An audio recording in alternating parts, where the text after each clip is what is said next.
Munini wa President Kithure Kindiki ni wabodhisi wanene huneni wa ula unaye munini wa President Rigathi Gachagua wa kanakidhi wakula sikange wa 2027 kana IEBC kutangaza mausungi wa matemago kaula ukedhi wako ukedha wimo vyuku vitola wakusiwa mwaka wangilili na mwanza. Kindiki ni watola mwote Gachagua kwa kuemea uteti wa kao aiweta kana serikali tekelia kikidhi wa aiweta serikali yao juu ni ya kuikidhi ya mwa iwete kana usakuwa ni ukedhi wa ugo na umilu.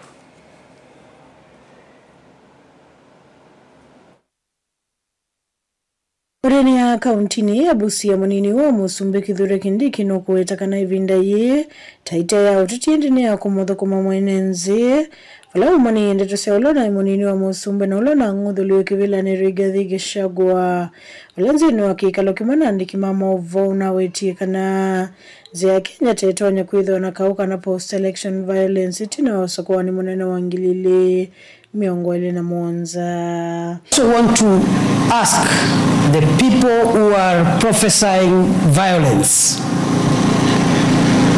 to warn them that our country has gone through very painful moments in the past because of political violence, and we would not want our country to go back there. Utterances by leaders from any political persuasions prophesying violence, those utterances are unpatriotic and they threaten the security of our nation. Professor Kindiki ni wiki CNN kana serikali kaikidhe kana usakwa ni ukedho au wiki kuna umelu na wala wasewa mokenyo kanengwa ndaya.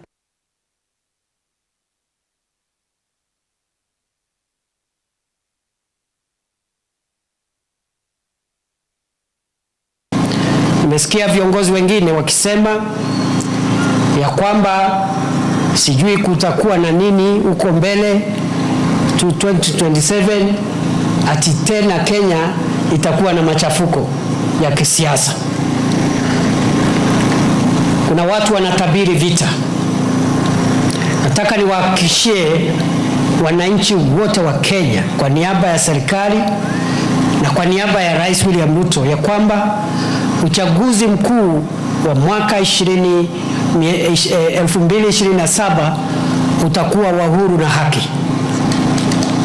As government, we will go out of our way to make sure that the election and the people's choices for all seats, the election is peaceful, democratic, free and fair, because that is what the Constitution demands of us.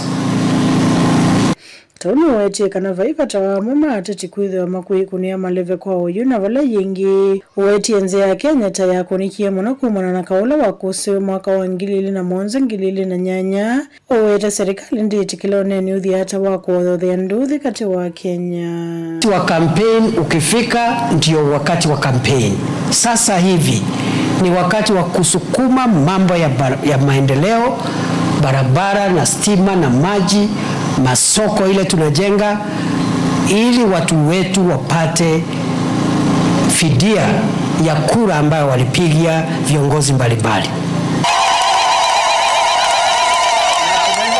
I want to say without any fear of contradiction, any leader who is encouraging early political campaigns does not wish our country well, because we cannot be a country that campaigns from day one, year 1 to year 5. We must have seasons, and therefore it is unfortunate and unpatriotic to put the country on a campaign mode. Report of Lingua Mauvo Nilina Mosangi.